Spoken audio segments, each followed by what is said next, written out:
Bismillahirrahmanirrahim. Assalamualaikum warahmatullahi wabarakatuh. Bapak-bapak, ibu-ibu, mas-mas, mbak-mbak, khususnya adik-adikku sekalian yang dirahmati Allah dimanapun Anda berada. Kembali di IIP Channel bersama saya, IIP Wijayanto. Kali ini kita akan membahas tema 3 ciri-ciri mantan yang akan minta balik duluan kepadamu. Ya. Nah, jadi orang bertanya-tanya tuh, kok bisa ya ada orang yang beruntung sekali. Setelah perpisahan terjadi, tidak pakai repot-repot, tidak pakai terlalu lama, mantannya kemudian datang sendiri dan minta balik bersama dia lagi. Nah, sebenarnya apa rahasianya? Nah, sesungguhnya rahasianya terletak pada ciri-ciri atau profil dari mantannya. Ya, sehingga mantan dengan tipe ini dia tidak punya pilihan lain. Satu-satunya pilihan bagi dia adalah kembali kepada kita, atau kalau tidak dia akan menjomblo, akan sendiri selamanya. Nah, ciri-cirinya yang pertama, kita adalah cinta pertama di dalam hidup dia. Artinya dia tidak pernah mengenal cinta-cinta yang lain. Sebelum bersama kita, dia tidak pernah belajar untuk jatuh cinta kepada orang lain. Begitu juga selama bersama kita, dia setia dan tidak pernah noleh sana noleh sini, tidak pernah memprospek orang lain, apalagi sampai berselingkuh, tidak pernah. Jadi kita adalah cinta pertama di dalam hidupnya, cinta satu-satunya selama dia menjalani hari-harinya bersama kita. Kemudian ciri-cirinya yang kedua, mantan ini adalah orang yang tidak bergaul, ya, tidak berinteraksi. Artinya dia tidak punya teman baik, ya. Kalau cuma teman kenalan mungkin ya ada lah. Misal kalau dia kuliah itu ya tentu kalau satu kelas ya kenal begitu. Tetapi tidak yang kemudian jalan bareng, makan di kantin bareng, chatting sendiri begitu kan, berdua. Bukan yang begitu.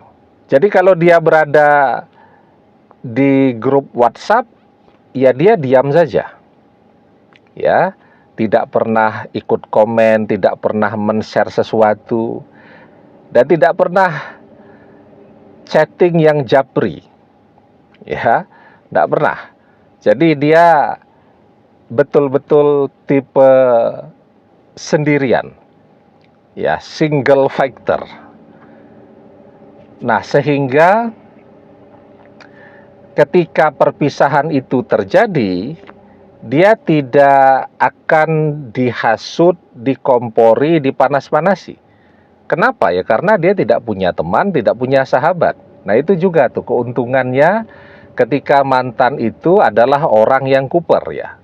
Kurang pergaulan atau bahkan sama sekali tidak bergaul. Ketika perpisahan itu terjadi, ya dia tidak akan dihasut oleh siapapun karena dia tidak punya teman curhat. Maka dia menjalaninya sendiri, ya.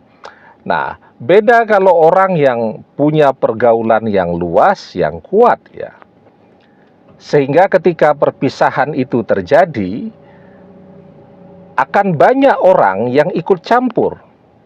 Dari awalnya itu berpisah cuman karena pertengkaran yang kecil, ya. Tetapi karena banyak yang menghasut, banyak yang ngompori, banyak yang manas-manasi, dari sekedar jengkelnya sedikit, kemudian jadi benci.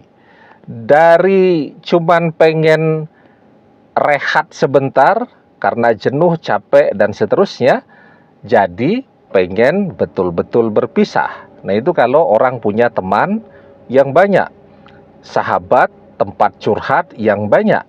Akan banyak pula teman, saudara yang kemudian akan ikut campur dan membuat kita dengan mantan menjadi tambah jauh. Nah, tetapi mantan kita ini tidak seperti itu. Pokoknya kita tahu persis bahwa satu-satunya teman dia ya kita.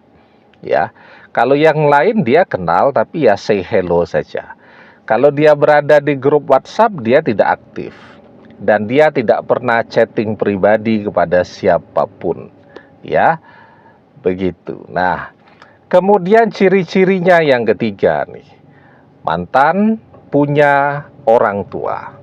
Tetapi orang tuanya tipe yang sibuk. Sehingga semua dipasrahkan kepada mantan untuk memilih jalan hidupnya sendiri. Suka-suka dia. Orang tuanya pokoknya support saja. Ya, mau mantan jomblo terserah. Mau mantan memilih pendamping hidup, oke juga. Terserah. Pokoknya orang tuanya tipe yang seperti itu. Nah, yang paling repot kan ketika mantan itu adalah orang yang punya orang tua yang begitu mengatur dan begitu berperan, begitu berpengaruh di dalam hidupnya mantan. Nah, ini biasanya yang membuat amat sangat sulit untuk kembali. Coba misal usia sudah di atas 25 tahun ya. Sudah pula bekerja. Tetapi kemudian masih diatur semua oleh orang tuanya. Pokoknya kalau mau nyari jodoh tipenya harus seperti ini, seperti itu, ya. Orang tuanya harus seperti ini, seperti itu, pekerjaannya harus ini, itu, gelar sarjananya sekurang-kurangnya S2 dan seterusnya. Nah, itu repot tuh. Dan ketika dia melihat anaknya tidak melakukan usaha apapun ya untuk menemukan jodohnya, nah maka mereka yang akan sibuk tuh menemukan, mencarikan dan menjodohkan dengan anaknya tadi. Nah, sementara orang tuanya mantan kita ini tidak seperti itu. Ya, mereka pokoknya terserah aja lah. Mereka pokoknya bekerja, bahkan mungkin juga mereka tipe orang tua yang jarang berinteraksi dengan anaknya. Ketika mereka berangkat kerja, anaknya mungkin belum bangun pagi karena takut macet ya, sehingga bangunnya pagi sekali, sudah di jalan, sudah berangkat kerja. Begitu juga mereka pulang ke rumah ketika anak-anaknya sudah tidur, sudah tidak sempat ngobrol dan seterusnya. Ya. Nah, itu juga kemudian menular kepada mantan. Mantan jarang interaksi dengan orang tuanya. Ketika dia berada di luar rumah, dia juga menjadi tertutup.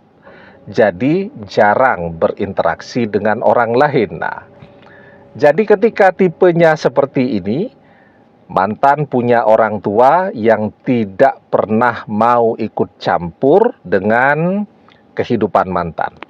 Ya, pokoknya tugas mereka adalah nyarikan duit. Ya. Kebutuhan untuk SPP kuliah terpenuhi. Kebutuhan untuk uang transport, jajan, beli baju, beli handphone, kuota internet, semuanya terpenuhi. Nah, kan ada orang tua yang menganggap ya perhatian kasih sayang itu adalah duit. Tapi ada juga tuh yang menganggap bahwa perhatian dan kasih sayang itu adalah interaksi. Ya, ngobrol, curhat, bercanda dengan anak, memberikan waktu luang dan seterusnya.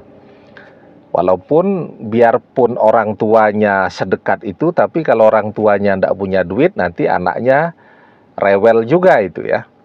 Nah, sehingga ketika mantan punya orang tua yang demikian, mantan kan tidak mungkin curhat kepada orang tuanya yang sangat sibuk dan tidak peduli juga dengan dia. Mantan kan juga tidak mungkin dicarikan jodoh atau dijodohkan dengan orang lain oleh orang tuanya. Nah, sehingga satu-satunya peluang mantan kalau dia menginginkan tetap memiliki pendamping hidup atau calon pendamping hidup adalah kembali bersama kita lagi. Apalagi tadi yang kedua, mantan itu kurang pergaulan, tidak bisa bergaul, tidak pernah atau sedikit sekali berinteraksi dengan orang lain. Nah, itu juga akan membuat kemampuannya untuk mencoba mencari pengganti kita sangat terbatas, sangat minimal ya. Nah, bagaimana dia mau mencari pengganti kita kalau dia tidak pernah belajar ngobrol dengan orang lain? Bagaimana dia mau mencari pengganti kita kalau misal media sosialnya tidak punya follower atau followernya cuman ya bapak sama ibunya saja dan seterusnya. Nah, maka jika ada 3 ciri-ciri ini, maka mantan biasanya yang akan minta balik duluan. Kalau sekarang dia masih diam, ya mungkin karena dia masih bosan, masih jenuh, masih menjauh karena mungkin ada sesuatu yang membuat dia marah. Ketika rasa jenuhnya berubah menjadi rasa rindu. Kan orang jenuh tuh, tapi kalau lama-lama tidak ketemu, jadi kangen. Ketika kemarahan di hatinya sirna, maka saat itulah dia akan minta balik duluan. Yang paling penting sekarang yang kita lakukan adalah terus berdoa agar mantan tergerak hatinya. Kalau dia memblokir media sosial kita, dia membuka blokir media sosialnya. Kalau dia memblokir telepon, maka dia membuka blokir telepon. Kalau dia tidak mau ketemu, agar dia mau ketemu. Karena tipe mantan yang seperti ini biasanya ketika satu kali bicara, ya, akan terbuka hatinya. Bahkan tadi, sebelum kita bicara pun, dia yang akan datang dan minta balik terlebih dahulu. Karena itu, teruslah berdoa. Insya Allah, ketika kita masih mau terus berdoa, maka peluang mantan berjodoh dengan kita selalu terbuka. Laisa sayun akroma alallahi ta'ala minad doa. Tidak ada yang lebih penting di sisi Allah daripada doa. Demikian, semoga bermanfaat. Wallahu a'lam bissawab, billahi taufik wal hidayah. Assalamualaikum warahmatullahi wabarakatuh.